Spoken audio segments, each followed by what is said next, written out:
YTN 라디오 김우성의 생생경제.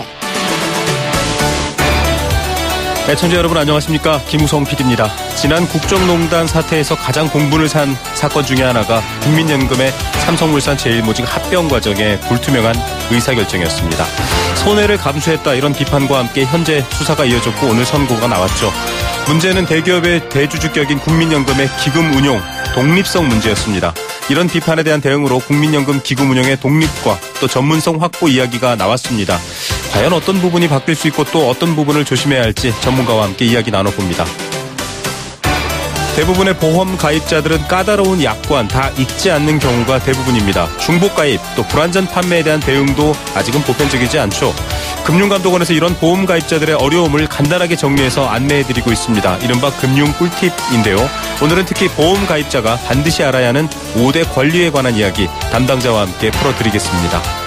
목요일 부동산 전망대에서는 규제의 칼 만지작거리고 있는 부동산 정책 관련해서 투기 과열지구 지정에 관한 문제 또 어떤 여파가 있을지 부동산 가격과 흐름 함께 짚어드리는 시간 마련했습니다. 2017년 6월 8일 목요일 김우성의 생생경제 애청자 여러분께 문을 엽니다.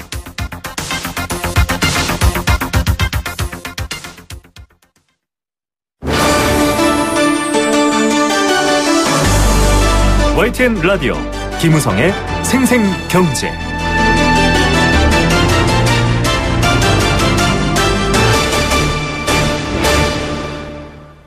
네, 첫 번째 생생 인터뷰입니다. 방금 전 속보로도 전해드렸지만 문영표 전 보건복지부 장관 징역 2년 6개월을 선고받았고요. 홍한선 전 국민연금 기금운용본부장 역시 2년 6개월 선고를 받고 법정 구속됐습니다. 삼성물산과 제일모직 합병 과정에서 논란이 됐던 것이 바로 이 지금 선고 내용과 관련된 문제죠. 기금운용의 독립성 문제였습니다. 현 정부가 국민연금의 독립성과 전문성을 강화하기 위해서 지배구조를 바꾸겠다고 나섰습니다. 기금 규모만 570조 원이기 때문에 상당히 중요한 문제죠. 가입자 대표체제를 유지하고 기금운용본부는 부이사장급으로 확대 개편한 뒤에 추후 공사로 독립시키겠다 이런 계획이 나왔는데요. 과연 독립성이라든지 여러 가지 문제점을 막을 수 있는 구조 개선이 될지 또 문제점은 없는지 한번 전문가와 함께 이야기 나눠보겠습니다. 공적연금 강화 국민행동의 정용권 집행위원장 전화로 연결합니다. 안녕하십니까 위원장님. 예, 안녕하십니까. 정용권입니다. 네, 지금 국정기획자문위원회에 이 국민연금 지배구조 개편안이 보고가 됐습니다. 우선 이 개편안 내용 자세히는 알려지고 있지 않는데요. 어떤 내용인지 좀 짚어주십시오. 예, 간단하게 지금 현재 이제 국민연금 기금위원회가 가입자 대표를 중심으로 한 비상설 체계입니다. 네. 그것을 이제 상임위원 체계로 좀 상설화시키자는 게 핵심적인 부분이고, 네. 그 밑에 이제 기금을 관리하는 사무국을 별도로 두자는 그런 내용이 있고, 그다음에 이제 본부장의 좀 권한을 높여서 부이사장급으로 승격시키고, 그다음에 국민연금 기금운용본부의 인사 예산에 독립권을 부여하자 이런 내용으로 돼 있고 그게 1단계이고 네. 이게 어느 정도 완결이 되면은 2단계로 해서 기금운용본부를 별도의 공사로 독립시키자는 내용으로 이렇게 되어 있는 것으로 확인하고 있습니다. 예, 지금 앞서 이 문영표 전 장관 또 홍한선 전 기금운용본부장의 선고 내용을 알려드렸는데 사실 이렇게 승격시키고 인사예산권도 분리해주고 기금운용위원회를 약간 공사화시켜서 별도 조직으로 운영하면 독립성, 전문성 확보되는 건가요? 많은 분들이 그런 조건 변화가 이런 것들을 확립해 주는지 궁금해하고 계신데요. 예, 우리 국민들이 작년에 이제 국정농단 사건이 일어났을 때 가장 분노했던 게 내가 매달 꼬박꼬박 넣는 연금으로 정유라의 말을 사주고 호텔을 사주고 또 삼성의 3대 세습에 우리 국민연금이 그걸 도와주면서 손실이 입은 것과 관련해서 제일 많이 분노했습니다. 네네. 그러면서 이제 국민연금의 기금 운용과 관련된 부분에 대해서 이제 국민들이 대단히 많은 관심을 기울이고 있는 것이 현실인데요. 네네. 그러면서 이제 당연히 나온 게 이제 국민연금 기금의 독립적인 운용과 전문성을 확보하자 이것들이 상식적으로 당연히 나온 요구인데요. 네. 그럼에도 불구하고 이제 현행 체계에 관련해서 독립적인 것은 무엇으로부터의 독립인가? 네. 이것과 관련해서 첫 번째 이제 정리를 해야 되는데 국민연금 기금 운용에서 가장 어렵게 하는 단위들이 무엇이냐 하면은 정치권하고 정부입니다. 첫 번째가. 네. 두 번째가 이제 삼성 같은 재벌들. 그리고 이제 세 번째가 금융자본. 네. 이 세 가지로부터의 독립이 가장 중요한 것이고 네. 국민연금은 국민연금 돈을 내는 가입자. 그리고 그 제도와 관련해서는 항상 같은 기능을 유지해야 되는데 네. 정부가 2단계로 추진을 하고 있는 이 공사화의 문제는 결국 금융 전문가 중심으로 금융자본한테 포획될 가능성이 훨씬 크다. 네. 그래서 독립의 본래의 취지에 맞지 않기 때문에 2단계로 가는 것은 현재 상황에서는 뭐 국민들이 용납하기 어려운 부분이지 않느냐 오히려. 오히려 독립성을 해칠 수 있다. 네, 오히려 독립성을 해치고 금융 전문가, 금융자본 중심으로 갔을 때는 또 기금 운용에 너무 과도하게 수익성 중심으로 하다 보면은 네네. 당연히 또 위험도 높아지게 될 것이고 그렇게 되면 세계 금융시장의 노출이나 위험도가 커지면서 네. 오히려 우리 국민이 노후를 책임져야 될 국민연금의 안정성을 훼손시킬 가능성이 크기 때문에 네. 2단계 체제로 가는 것과 관련해서는 대단히 우려를 하면서 저희들은 불가하다고 이렇게 판단하고 있습니다. 네. 그런 면에 대해서 예. 우려를 해주시고 계시는군요. 예. 그런데 지금 네. 현재 이제 1단계 개편안으로 상설화시키고 가입자 중심으로 해서 상설화시키는 부분과 관련해서는 충분히 공감이 가는 부분이라고 이렇게 보고 있고요. 네네. 예, 그런데 여전히 이제 사무국을 또 비대해가지고 보건복지부가 개입해가지고 뭔가 하려는 이런 구조와 관련해서는 네. 좀 상당히 우려스럽다. 예. 예, 그렇지만 이제 우리 국민연금이 지금 이제 아까 말씀하신 대로 570조고 네네. 계속 규모가 뭐 600조, 1000조로, 2000조로 이렇게 커져가는 상황에서 네. 이건 본부장을 좀 권한을 갖다 높여주는 것, 네. 그다음에 인사 예산권을 독립해서 전문가들을 내부에 채용하는 이런 네. 구조와 관련해서는 충분히 공감할 수 있는 내용들로 되어 있다 이렇게 볼 수 있습니다. 예, 사실 이 독립이라는 부분에 대해서 지금 이 정영권 집행위원장께서 여러 문제점들을 얘기해 주셨는데 이 지난 국정농단 사태 때도 그렇고요. 저희 생생경제에서도 이 문제를 보도해서 널리 또 인용이 되기도 예. 했었지만 문제는 제도가 문제였기 때문이다라는 식으로 지금 결론이 약간 배경이 그렇거든요. 결국은 사람 어떤 정치 권력이라든지 특정 이익으로부터의 이 독립된 판단이 아니라 이 제도가 그렇기 때문에 제도를 바꾸겠다라는 걸로 보입니다. 사실 사람의 책임 문제도 있는데요. 그래서 책임 소재를 좀 명확히 하는 방안으로 기금운용위원회를 공사 내 어떤 이사회로 만들어서 쉽게 말하면 책임을 물을 수 있도록 하겠다. 이런 얘기가 나오고 있거든요. 그런 부분은 좀 긍정적이라고 봐야 할까요? 근데 이제 별도의 이사라는 것이 일단 가입자 중심으로 짜야 되는 것이 가장 첫 번째 그렇죠. 부분이고요. 네네. 별도의 이사라는 것이 이사가 기금 운영 잘못해서 책임질 수 있는 내용을 가지고 있는 것도 아닙니다. 그리고 네. 우리 그 많은 규모의 국민연금이 만약에 손실이 났다고 해서 그 이사들이 책임지고 뭐 갚을 수 있는 그런 구조도 아니기 때문에 네네. 어쨌든 가입자들 그리고 시민사회단체들 언론이 예의 주시하면서 감시하고 견제하는 쪽에서 실제로 이 돈을 갖다가 이 돈에 욕심을 나는 재벌이나 또는 일부 정치권이나 금융자본으로부터 이렇게 적절하게 통제시켜내가는 이것이 훨씬 더 중요한 부분이고 그래서 여전히 이 돈을 내고 있는 가입자들 이 돈을 이후에 수령해야 될 국민들로부터의 어쨌든 통제를 받는 구조로 짜가는 것이 중요하기 때문에 내부적인 어떤 이사회 방식의 이런 구조는 오히려 가입자들 배제하는 측면으로 갈 수도 있기 때문에 좀 우려스럽다고 볼 수 있습니다. 예, 뭐 말씀하신 부분이 가장 핵심인 것 같습니다. 결과적으로 이 가입자 대표 체제가 말하는 바가 바로 그런 부분일 텐데요. 가입자 대표성이라고 하면 사실 국민연금 가입해 있는 분들은 지금 경제 활동을 하고 계신 많은 국민들이시잖아요. 이 대표성을 어떻게 확보하지 좀 어렵게 느껴지기도 하거든요. 이 부분 어떻게 봐야 할까요? 네, 지금 현재 이제 국민연금의 가입자의 구조는 이제 양대노총 노동 이제 가장 많이 이제 국민연금을 내는 노동자들을 중심으로 한 양대노총, 그다음에 농민, 엄민을 대표한 사람들, 그다음에 또 이제 뭐 시민사회단체에서 뭐 다양한 방식으로 이렇게 추천을 받아가지고 진행되고 있습니다. 근데 현재 체제의 가장 큰 문제점은 뭐 비상설화되어 있고 회의도 뭐 한 달에 한 번 한다 이런 정례가 되어 있지 않습니다. 회의도 비정례가 되어 있고 아침에 저도 기금운용위원을 뭐 4년에 걸쳐서 2차례 했지만 아침에 한 7시부터 9시까지 회의하고 뭐 그냥 밥 먹고 끝나는 이런 구조로 거시기 역할만 하고 있습니다. 그래서 저는 이 상설화가 불가피하고 특히 전문가 인사 예산을 독립시키고 전문가들을 많이 뽑아서 이 전문가들이 기금운용위원들이 의사결정하는 데 도움을 주고 그래서 또 기금운용위원들은 대단히 상식적으로 판단하는 것. 이게 중요하다. 금융전문가만 중심으로 하면은 수익도 많이 내고 잘 될 것이라고 판단하는데 우리가 2008년 금융위기는 소위 금융전문가들이 파생금융 상품을 포함해서 여러 가지 다양한 금융술이 오히려 전 세계를 위기로 끌고 간 측면이 있습니다.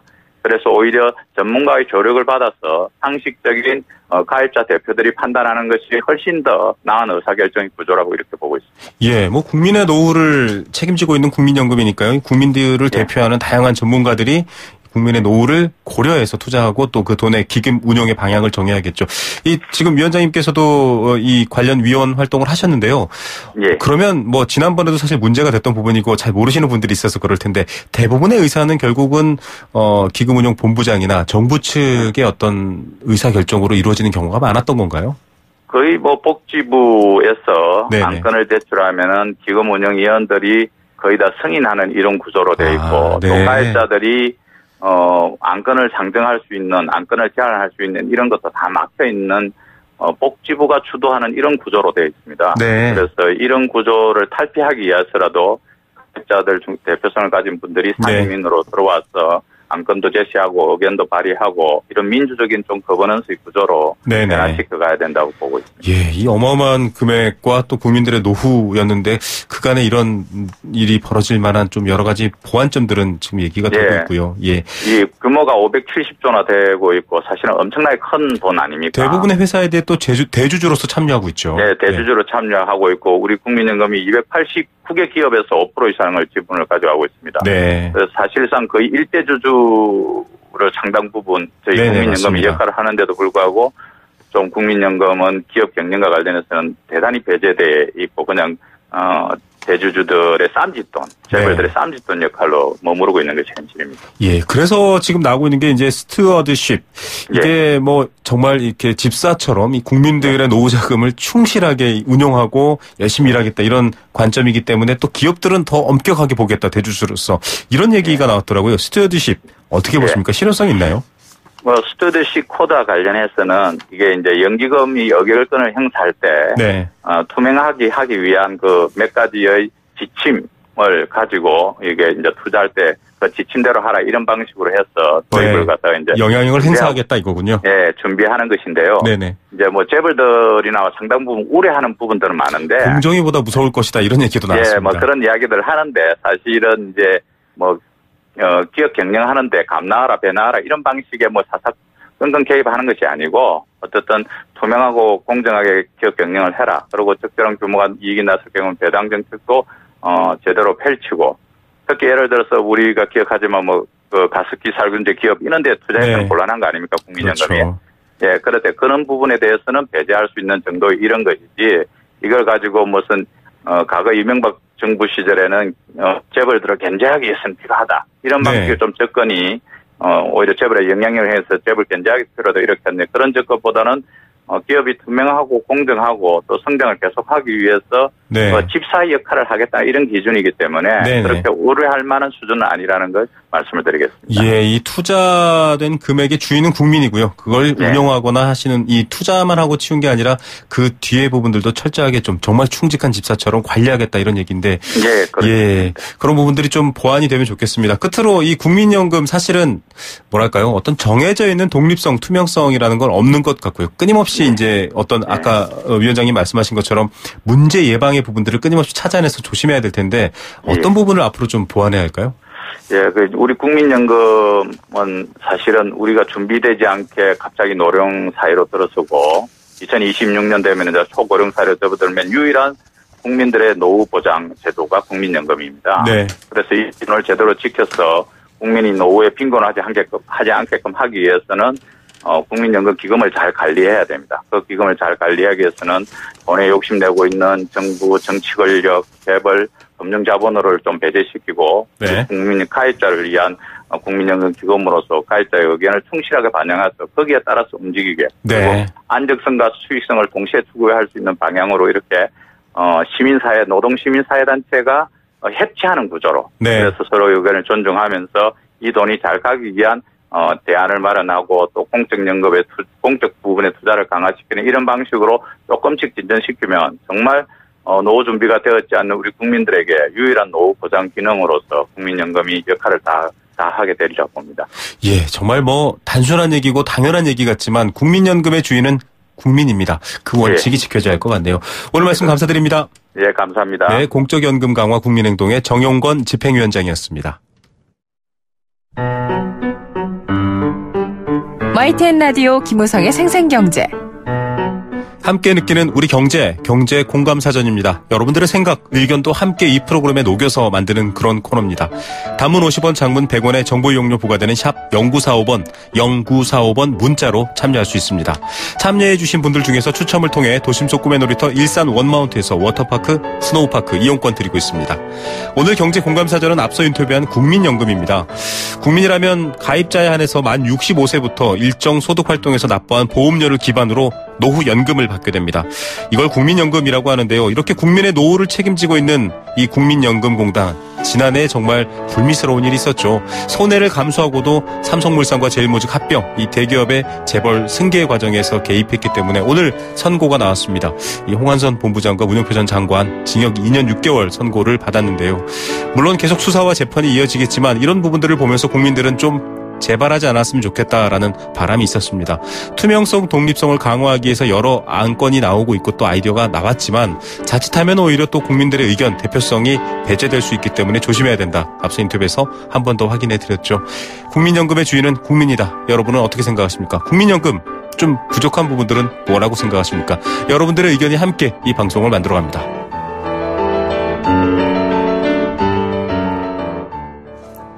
생생경제 1부 포스코 삶을 완성하는 품격 롯데캐슬과 함께했습니다.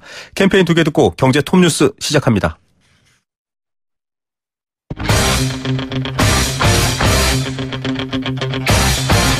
지금 가장 뜨거운 경제 소식. 경제 톱 뉴스. 네, 현재 시각 3시 28분 14초를 지났습니다. 이 시각 주요 경제 뉴스 만나보겠습니다. 비즈니스워치 김춘동 기자입니다. 안녕하십니까? 네, 안녕하세요. 예, 만 65세 이상 고령 운전자가 교통안전 교육을 받으시면 보험료 할인받는다고요? 네, 금융감독원이 어르신을 위한 이 보험가입 실용 정보를 좀 내놨는데 만 65세 이상 운전자라면 이 고령자 교통안전교육 이수 할인 특약에 가입을 하면 이 보험료를 할인해 준다고 합니다. 네. 이 특약은 메리츠화재와 하나손보 등의 8개 보험사가 운영 중인데 도로교통공단의 교통안전교육을 이수하고 김영 피보험자 1인 또는 부부 운전자 한정운전 특약에 가입을 하면 차보험료를 5% 정도 깎아준다고 합니다. 네.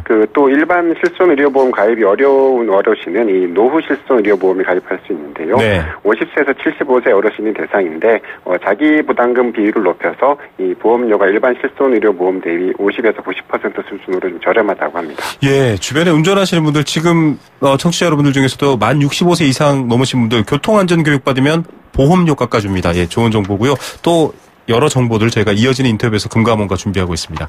만성질환자 같은 경우에는 역시 보험 가입이 안 된다 이렇게 알려져 있거든요. 네. 유병자 보험이 있네요. 네, 유병자 보험 말 그대로 이제 질병이 있는 사람이 가입할 수 있는 보험인데요. 일반 보험보다 보험료는 좀 다소 비싸고 또 보장 범위가 좁긴 한데 이 고혈압과 당뇨병 등이 만성 질환이 있는 사람도 가입을 할 수가 있습니다.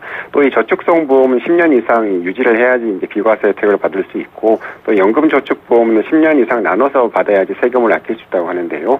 세법상 10년 이상 분할 수령하면 세율이 16.5%인 기타 소득세 대신에 5.5%인 연금소득세만 내면 된다고 합니다. 예, 좀 도움이 되는 정보들입니다. 자, 최근 카쉐어링 서비스 인기를 끌고 있거든요. 네. 차를 잠시 빌려 쓰는 이런 서비스인데 네. 그만큼 또 불만도 늘고 있네요. 네, 말씀하신 대로 이 카쉐어링이라는 한 대의 자동차를 여러 사람이 이제 정해진 시간만큼 나눠서 사용하는 서비스를 말하는데요. 자신이 있는 장소와 가까운 주차장에서 자동차를 시간 단위로 좀 대여할 수가 있습니다. 최근에 3년간 이 한국소비자원에 접수된 이 카쉐어링 관련 소비자 불만 상담 건수가 총 237건으로 집계가 됐는데 네. 특히 작년에 119건이 접수가 되면서 이 전년보다 86%나 급증을 했다고 합니다. 예, 이거 굉장히 떠오르는 산업이다 이렇게 각광까지 받았었는데 이렇게 불만이 많은데 어떤 것들입니까? 일단 과도한 수리비 청구가 70건으로 가장 많았고요. 네. 또 차량 위치를 잘못 알려줘서 이 고지미흡으로 인한 차량 사용 불가 또 이 부당한 페널티 부과 등이 좀 그 뒤를 이었습니다. 네. 실제로 이 소비자원이 그린카와 소카 등의 카쉐어링 사기사의 약관을 분석했더니 일부 약관은 이 차량 수리가 필요할 때 사업자와 계약된 지정 수리 업체에서만 이용하도록 해서 이 과도한 수리비가 청구될 수 있는 그런 구조였고요. 또 후미 등 고장이나 타이어 불량 같은 안전성에도 문제가 있었는데 사계사의 차량 30대의 안전성을 분석을 했더니 7대에서 1개 이상의 부적합 항목이 나왔다고 합니다. 예, 관심과 또 산업 부분 커지고 있는데 이런 부분들이 발목을 잡고 있다 이런 안타까운 생각도 듭니다. 전기 자동차 시대가 열릴 것이다 이런 얘기도 나오는데 네. 번호판이 좀 달라진다고요? 네, 국토교통부가 이제 내일부터 신규로 등록하는 모든 전기 자동차와 수소 연료 전지차 같은 이 친환경 자동차에 대해서 이 파란색의 전용 번호판을 의무적으로 좀 부착하도록 했습니다. 네. 친환경 자동차에 대한 이 국민의 관심을 모으기 위해서 이 전용 번호판 제도를 도입한 건데요. 이 새로 박힌 번호판에 적용되는 이 필름은 주차 카메라가 친환경 자동차임을 쉽게 좀 감지할 수 있어서 네. 주차료나 통행료 감면 같은 혜택을 받는 것도 보다 쉬워진다고 합니다. 다만 이 택시 같은 사업용 자동차는 이 전용 번호판을 달지 않아도 되고요. 이전에 이미 등록을 끝낸 전기 자동차 같은 경우에는 이 원하는 경우에만 이 전용 번호판으로 바꿀 수 있도록 했습니다. 네. 전기차 전용 번호판에는 교통사고 예방, 위의 변조 또 이런 것들을 방지하기 위한 기능까지 들어가 있다고요? 네, 특수 기능이 좀 들어가 있다고 하는데 정부는 전기자동차 전용 번호판에는 국내 최초로 이 역반사식 필름이라는 걸 도입을 했는데 야간에 차량을 쉽게 인식할 수가 있어서 사고를 줄이는 효과가 있다고 합니다. 또 이 전기차 번호판은 교통사고 때 2차 피해를 최소화하기 위해서 이 차량에 붙이는 이 봉인 방식을 기존의 볼트식에서 보조가드식으로 변경을 했다고 하는데 네. 보조가드식은 이 유럽과 미국 등에서 많이 쓰이고 있다고 하는데요. 이 돌출형인 볼트 방식에 비해서 사고 위험성을 줄일 수 있고 또 이 번호판 좌우 여백 공간도 좀 최대한 활용을 할 수가 있어서 좀 유용하다고 합니다. 예, 환경을 생각하시는 분들 좀 약간 티내고 다닐 수 있는 그런 번호판이네요. 그 치킨 가격 때문에 저희도 인터뷰를 하고 많이 좀 지적을 한 부분이 있는데 BBQ가 두 번째로 다시 치킨 가격을 또 올렸네요. 네, BBQ는 대표적인 치킨 프랜차이즈인데 지난달 10개 품목의 가격을 평균 10% 올린 데 이어서 한 달 만에 추가로 더 가격을 올렸습니다. BBQ는 지난달에 황금 올리브 치킨을 비롯해서 10개 품목의 가격을 1,400원에서 2,000원 정도 좀 올렸는데 네. 지난 5일에 1차 품목에서 제외된 20여 개 품목의 가격을 또 인상을 했습니다. 인상폭은 900원에서 최대 2,500원에 달했다고 하는데 그러면서 이제 2만 원이 넘는 메뉴가 좀 더 많아졌다고 합니다. 네. 이 BBQ는 홈페이지에서 인상된 가격으로 좀 메뉴를 소개하고 있는데 가격 인상에 대한 안내의 고지는 전혀 없었다고 합니다. 예, 저희도 인터뷰 드렸지만은 이게 올릴 이유가 있다면 올리는 게 맞긴 하지만 네. 이런 식으로 올리는 것 좀 문제가 있을 것 같기도 한데요. 은근슬쩍 올렸다 이런 얘기도 나오네요. 네, 그런 것처럼 보이는데요. 한꺼번에 전 제품의 가격을 올리면은 부정적인 좀 여론이 좀 있을 수가 있고 또 정부의 압박 등도 있을 수가 있어서 두 차례에 나눠서 좀 가격을 올리고 또 제대로 고지도 안 한 것으로 보입니다. 실제로 BBQ는 당초 지난 4월에 치킨 가격 인상을 추진하다가 꼼수 인상 논란이 불거지면서 계획을 철회한 바 있는데요. 또 BBQ에 이어서 이 교촌 치킨도 이달 말에 평균 6에서 7% 정도 가격 인상을 예고하면서 이 BBQ발 치킨 가격 도미노 인상이 지금 현실화되고 있습니다. 예, 업계 1, 2위 치킨 업체들이 이렇게 올리면 다 올라가게 되는데요. 오늘 관련 뉴스 댓글에 이런 말이 있었습니다. 이제 소고기 먹으러 가야겠다고 스스로 또 치킨 업계가 위기를 자초하는 건 아닐까 걱정입니다. 다음 달 말부터 공인중개사가 집 계약 중개할 때 이 집의 내진 성능을 알려줘야 된다고요. 이거 사실 궁금하기도 하거든요. 네, 국토교통부가 공인중개사법 시행규칙 개정안을 다음 달 31일부터 시행한다고 밝혔는데 개정안의 내용을 보니까 이 공인중개사가 집의 매매나 임대 계약을 할 때 내진 설계가 돼 있는지 또 내진 능력은 어느 정도인지를 반드시 좀 설명서에 기재를 하고 또 계약자에게도 설명을 하도록 했습니다. 네. 공인중개사가 내진 설계 적용 여부나 이 관련 정보를 제대로 기재하지 않거나 또 잘못 작성하면 400만 원의 과태료를 물리도록 했는데 네. 지난해 경주 지진을 계기로 지진에 대한 국민의 우려가 커진 데 따른 조치라고 합니다. 예, 집 구하러 가시는 분들 공인중개사분들께 꼭 내진 성능에 대한 질문하시기 바랍니다. 오늘의 톱뉴스 어떤 것 고르시겠습니까? 치킨 가격 인상 기사를 꼽고 싶은데요. 최근에 조류 인플루엔자다 가뭄까지 겹치면서 밥상 물가가 천정부지로 오르고 있는데 대표 치킨 프랜차이즈가 제대로 공지조차 하지 않고 꼼수로 가격을 올리는 건 좀 문제가 있어 보입니다. 예, 고급 음식이라면 시비 걸 수 없겠지만 많은 국민들이 즐기시는 건데요. 좀 공감했으면 하는 바람도 있네요. 오늘 뉴스 감사드립니다. 네, 감사합니다. 비즈니스워치 김춘동 기자였습니다.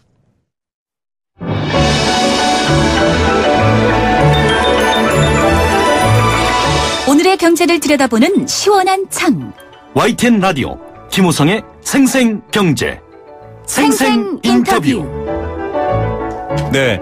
앞서 저희가 인터뷰하면서 앞서 뉴스에서 이런 얘기 전해드렸죠. 65세 이상, 만 65세 이상 고령자분들 교통안전 교육받으면 보험료 할인됩니다. 이런 얘기도 해줬고요. 또 이 유병자 보험도 있다 이렇게 했는데 보험 관련된 얘기들 사실 잘 모르는 부분들 많거든요.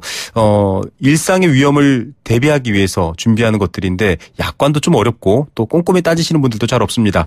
금감원이 이런 부분들 좀 쉽게 해결해보자라고 해서 꿀팁을 발표했는데 그중에서도 보험 관련해서 이 보험 가입자가 반드시 알아야 할 5대 권리 이런 것들을 깔끔하게 정리해서 알려드리고 있습니다. 어떤 내용인지 담당자 연결해서 그 내용 알아보겠습니다. 금융감독원 보험감독국의 양진태 팀장 전화로 연결합니다. 안녕하십니까 팀장님. 네, 안녕하십니까. 예, 지금 금융감독원 홈페이지에 발표가 되어 있더라고요. 보험 가입자가 반드시 알아야 될, 반드시 알아둘 5대 권리라고 하셨는데 어떤 것들인지 먼저 간단하게 소개 부탁드립니다. 네, 저희 금융감독원에서는 보험가입자가 반드시 알아둘 5대 권리를 발표했는데요. 네. 구체적으로 말씀드리면은 청약철회 권리, 청약철회 후에도 보장받을 권리, 그리고 품질보증 해지 권리가 있고요. 네. 그리고 기존계약 부활 권리가 승낙 전 보장받을 권리가 있습니다. 예, 사실 보험가입의 권리 더 무수하게 많겠지만 이 5가지만 특별히 뽑은 이유가 있는 거죠? 예, 주로 이 5가지 권리들은 보험 가입하신 초기에 네. 그 소비자분들이 행사할 수 있는 권리라는 점에서 공통점이 있습니다. 예, 자 이런 것들 중요하기 때문에 금융감독원이 5가지 추려서 지금 꼭 알아야 된다라고 얘기했고요. 먼저 5가지 소비자 권리 하나씩 한번 살펴서 얘기 나눠보도록 하겠습니다. 사실 주변에서 부탁받아서 보험 가입하고 이런 분들도 많고요. 좀 그렇게 가입해놓고 후회하시는 분들이 있거든요. 취소하게 되면 뭐 손해 볼 거다 뭐 이런저런 설명을 듣다 보니까 좀 위축되기도 하는데 취소할 수 있는 방법이 있죠? 예, 소비자분들 중에서도 그 깊은 고민을 하지 않고 주변의 친구 등의 권유로 인해 불필요한 보험에 가입한 그 경험이 있으실 텐데요. 네. 이러한 경우 보험회사로부터 그 보험증권을 받은 날부터 15일 이내인 경우에는 청약 철회를 해서 납입한 보험료를 그대로 돌려받을 수 있습니다. 아, 네. 네. 다만 그 보험증권을 받은 날부터 15일 이내라 하더라도 청약을 한 날부터 30일이 지난 경우에는 그 청약 철회를 할 수 없기 때문에 네. 이러한 점은 유의하실 필요가 있습니다. 네. 또한 그 청약 철회 제도는 대부분의 보험 상품에서 그 활용할 수 있지만 일부 보험 상품은 그 청약 처리가 인정되지 않는 경우가 있습니다. 네네. 예, 예를 들면 자동차 보험 중에서 그 법에 의해서 의무적으로 가입하는 보험이나 네. 보험 기간이 1년 미만인 그 단기 보험 등은 청약 처리를 할 수 없습니다. 예. 자, 이렇게 청약 철회가 안 되는 자동차 의무 보험 같은 것들도 있는데요. 15일 이내라면 청약 철회 제도를 이용할 수 있고요. 또 30일이 지나면 청약 철회할 수 없기 때문에 이 청약한 날로부터 30일 지나면 안 되기 때문에 유의하셔야 되겠습니다. 청약 철회하기 전에 사고가 발생한 경우도 있잖아요. 이를테면 사고 사실을 모르고 청약을 철회해 버렸는데 이런 경우는 어떻게 되죠? 예, 사고 사실을 모르고 이제 청약 처리를 한 경우에는 그 보험계약자와 피보험자가 다른 사람인 경우에 주로 이제 발생할 수가 있는데요. 네. 이처럼 그 피보험자에게 입원이나 수술 등 보험사가 발생한 사실을 계약자가 알지 못한 채 그 청약을 철회하는 그런 일이 벌어질 수가 있습니다. 네, 맞습니다. 이러한 상황처럼 보험계약자가 사고 발생 사실을 모르고 청약을 철회한 경우에는 설령 그 철회를 했다 하더라도 네. 그 보험 약관에서 정하는 바에 따라 보장을 받을 수 있도록 제도화하고 있습니다. 아, 그게 되는군요. 이를테면 뭐 가족들을 위한 뭐 입원 보험 같은 걸 들었는데 입원 사실을 모르고 철회해 버릴 수 있잖아요. 이제 보험 그런 경우에도 보장 받을 수 있다 이 얘기인 거죠. 네네. 예. 자, 많은 부분들을 몰랐던 부분들도 있을 것 같습니다. 이 보험 상품 자체가 내용이 좀 복잡하고 또 보험 설계사가 계약의 중요 내용을 잘 설명해 주지 않으면 엉뚱한 보험에 잘못 가입하거나 또 피해를 받을 수도 있거든요. 이럴 때 좀 그 피해에 대해서 내가 해결할 수 있나 이런 생각하실 분들이 있을 텐데 어떻습니까? 예, 보험에 가입하실 때 보험 설계사가 뭐 보험금이 지급되지 않는 사유나 이 보험금이 지급되는 그런 사유도 이제 중요한 사항을 이제 설명하지 않은 것처럼 네. 불완전 판매가 이제 발생한 경우에 네. 그 보험계약자분께서는 계약이 성립된 날로부터 이제 3개월 이내에는 그 해당되는 그 보험계약을 취소할 수 있습니다. 네. 또한 그 보험을 가입하실 때 보험계약자가 청약서에 그 자필 서명을 하지 않거나 또는 그 약관이나 그 청약서 부분을 보험회사로부터 받지 못한 경우에도 마찬가지로 보험계약을 취소할 수 있습니다. 네. 네. 이러한 권리를 그 통상 그 품질보증 해지 그 제도라고 하는데요. 네네. 그 보험계약자분께서는 품질보증 해지 제도를 활용해서 아무런 불이익 없이 그동안 납입하셨던 보험료를 이제 돌려받을 수가 있습니다. 중요한 사항이 있습니다. 뭐 이런 경우엔 되고 이런 경우엔 안 되고 이런 것들을 설명하지 않으면 불완전 판매가 되고요. 품질 보증 해지 제도 라는 것들을 통해서 불이익 없이 납입한 보험료도 그대로 돌려받을 수 있다. 이것도 몰랐던 내용이네요. 이 설계사 권유로 이렇게 기존에 있던 보험을 또 비슷한 다른 보험으로 갈아타는 경우도 있잖아요. 뭐 이렇게 바꾸기도 하고 하는데 이 과정에서 조금 손해를 보거나 피해를 입으시는 분들도 있다고 하더라고요. 여기에도 역시 구제 방법이 있죠? 예, 그렇습니다. 그 보험 설계사 등의 어떤 권유로 기존에 그 가입하고 계셨던 그 보험 계약을 해지하고 유사한 보험 상품에 그 새로 가입하는 것을 보통 그 실무상으로는 승환 계약이라고 이제 합니다. 네. 갈아타는 그 계약이라고 해가지고 네네. 승환 계약이라고 하는데요. 이렇게 승환 계약을 맺는 경우에는 기존의 그 보험보다 보장 범위가 줄어들거나 또는 보험료가 더 높아지는 그런 문제가 좀 발생할 수가 있습니다. 네네. 그 이러한 문제를 방지하기 위해서 그 보험 설계사의 어떤 부당한 권유로 승환 계약을 체결한 경우에는 보험계약자가 계약이 해지된 날부터 6개월 이내에 그 소멸된 기존 보험계약을 부활하고 새로 가입하셨던 보험계약을 취소할 수 있습니다. 아, 되돌릴 수 있는 거군요. 그렇습니다. 이처럼 그 기존 계약을 부활하는 경우 보험계약자는 기존 보험계약 내역 그대로 보장을 받으면서 그 새로 가입하신 보험에 대해서는 아무런 불이익 없이 보험료를 돌려받을 수 있게 됩니다. 예, 이것도 갈아탔는데 이거 내가 더 손해본 것 같다 혹은 내가 불리해졌다라고 했을 때 이렇게 또다시 바꿀 수 있다는 것도 많은 분들이 모르실 수 있는데 꼭 찾아야 될 권리인 것 같습니다. 이 보험이라는 게 사실 일단 내가 먼저 청약을 하고 보험사가 최종 승낙을 해야 계약이 체결되지 않습니까? 네네. 예. 만약에 보험회사가 최종 승낙을 하기 전에 가입을 했는데 그때 사고가 나면 어떻게 되죠? 예, 그 보험회사가 그 최종적으로 그 계약을 승낙하기 전에 보험사가 발생한 경우라도 네. 그 보험가입자 분께서 그 최초 보험료를 그 보험회사에 내신 경우에는 돈을 냈을 경우에 네. 그렇습니다. 그런 경우에는 보험계약이 성립된 것과 동일하게 그 보장을 받으실 수 있습니다. 네. 다만 그 보험계약자 분께서 그 건강 상태 등 그 계약 전에 보험회사에 그 반드시 알리셔야 될 그런 사항들이 있는데요. 네네. 이러한 그 알릴 사항을 그 사실과 다르게 알리신 경우 등에는 설령 그 최초 보험료를 납부하신 경우에도 그 보장을 못 받으시는 상황이 발생할 수가 있으니 이 점은 좀 유의하실 필요가 있을 것 같습니다. 예, 자 보험회사에서 최종 승인을 안 해도 보험료를 납부하셨으면은 일종의 보상을 받을 수 있는 부분이 있지만 또 중요하게 보험사에 알리지 않을 경우에는 어려운 점도 있다고 합니다. 이 보험 가입자가 반드시 알아둘 5대 권리. 반드시 알아야 되는 게 아니라 정말 몰랐던 5대 권리 같습니다. 끝으로 이 5대 권리라든지 여러 가지 보험 가입자를 위한 당부 말씀 한마디 부탁드립니다. 예, 저희가 이번에 그 꿀팁을 통해서 그 소비자분들이 반드시 알아야 될 권리를 좀 발표를 해드렸는데요. 네네. 청약 처리라든가 불안전 판매처럼 소비자분들께서 어떤 정당하게 행사하실 수 있는 권리들은 평소에 네. 많이 좀 숙지를 하셔가지고 네네. 불안전 판매라든가 이런 걸로 인해서 피해가 입으시는 일이 없도록 네. 그렇게 하실 필요가 있을 것 같습니다. 예, 그만큼 또 현장에서 이런 문제점들이 제기됐기 때문에 금감원에서 정리를 했습니다. 홈페이지 들어가면 내용 다 다시 확인해 볼 수 있는 거죠? 예, 그렇습니다. 예, 금융감독원 홈페이지 가시면 보험 가입자가 알아둘 5대 권리 앞서 인터뷰한 내용들 정리되어 있으니까요. 청취자 여러분들께 도움이 되셨으면 좋겠습니다. 오늘 말씀 감사드립니다. 예, 감사합니다. 네, 금융감독원 보험감독국의 양진태 팀장이었습니다.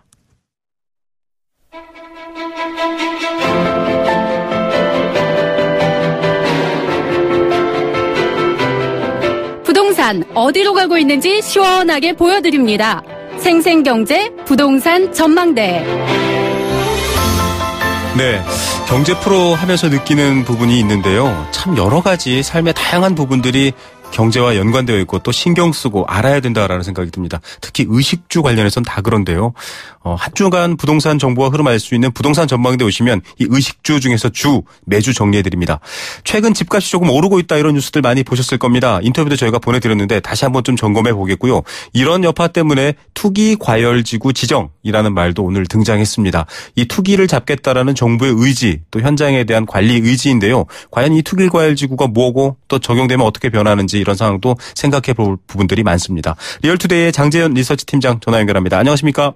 네, 안녕하세요. 예, 이 부동산 가격 상승세에 대한 관심이 계속 높았거든요. 네네. 어떤 분께서는 이거 국지적이고 일시적이다 이렇게 저희한테 얘기를 해주셨는데 어떻습니까? 네네. 상황이 어떻게 가고 있나요? 지금 부동산 업계에서 조사한 어떤 그 시세 기준에 따르면 6월 2일 기준으로 올 상반기에 서울 아파트 값이 한 2.4% 정도 올랐거든요. 네.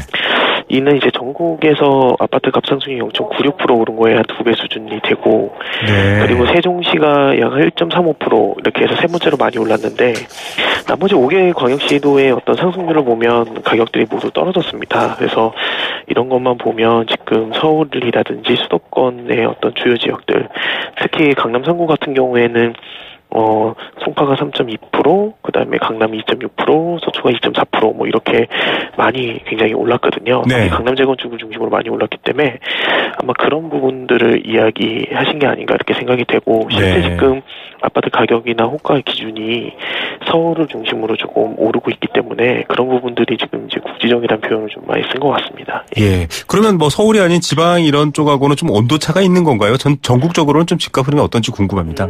지금 최근에 이제 분양이 좀 많았던 곳, 그러니까 서울이라든지 부산이라든지 세종시 같은 경우에는 굉장히 가격들이 상승장에 서 있고요. 네. 반면에 지금 뭐 경북이라든지 경남이라든지 충북, 충남 같은 경우에는 이제 특별하게 어떤 주택 시장에 특이할 만한 점들이 많이 없었거든요. 그래서 그리고 또 여기 지금 새 정부가 들어서면서 이제 세종시에 대한 부분, 그 다음에 서울과 부산, 뭐 그 다음에 각 지자체들에 대한 어떤 개발 계획도 이야기는 하고 있지만, 네.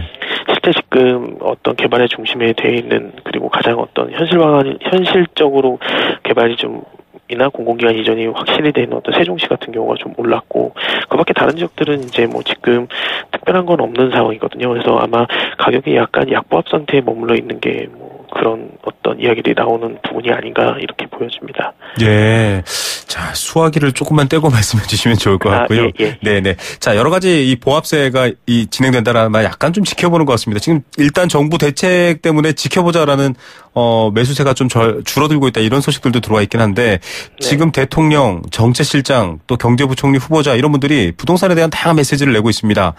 투기는 잡아야 된다 이런 얘기가 공통인데요. 투기 과열지구 지정 이런 얘기 나오거든요. 일단 이거 뭔가요? 그러니까 이게 뭐 오늘 한 언론사에서 이제 발표한 내용이면 이제 투기과열지구로 지정될 가능성이 높다, 이렇게 가격 상승률이 높다 보면 뭐 이런 이야기였는데요. 네네네. 일단은 투기과열지구로 지정이 되면 이제 최장 5년간 분양권 전매 제한이 되고, 그다음에 재건축 조합원에 대한 지위 양도 금지가 되고, 그리고 이제 조합원 분양 가구 수가 한 가구로 제한이 되는 어떤 규제들이 있습니다. 그리고 네. LTV DTI가 모두 40% 정도까지 적용이 되기 때문에 실상 이제 주택 시장에 대한 강력한 규제가 적용이 되는 거거든요. 네. 그래서 이런 문제들이 나온 게 아무래도 이제 서울 4구라고, 강남 4구라고 불리는 이제 강남, 서초, 송파, 강동 이렇게 이제 재건축 단지들, 대규모 재건축 단지들이 몰려있는 지역들에서 호가가 뭐 최대 1억 원까지 올랐다라든지, 실거래가가 최고 3,300m당 5천만 원이 넘어섰다라든지 뭐 이런 어떤 소식들이 들려오면서 이제 최악의 경우 이제 투기과열지구를 좀 지정을 해서 어느 정도 이런 어떤 가파른 상승을 좀 막아야 되는 게 아니냐, 뭐 이런 이야기들이 좀 나오고는 있는 것 같습니다. 예. 강남 4구 이 재개발이라든지 이런 거 관련한 열기, 뭐 투기의 우려는 얘기가 계속 나왔는데요. 뭐 강남 4구 외에도 사실 수도권이라든가 뭐 세종, 부산 이쪽에도 투기과열지구가 될 만한 후보 지역이 있지 않나요? 어떻습니까? 지금 당장은 뭐 강남 외에는 사실은 이제 이렇게 가파른, 그러니까 가격 격차가 크게 나는 곳들이 많이 없고요.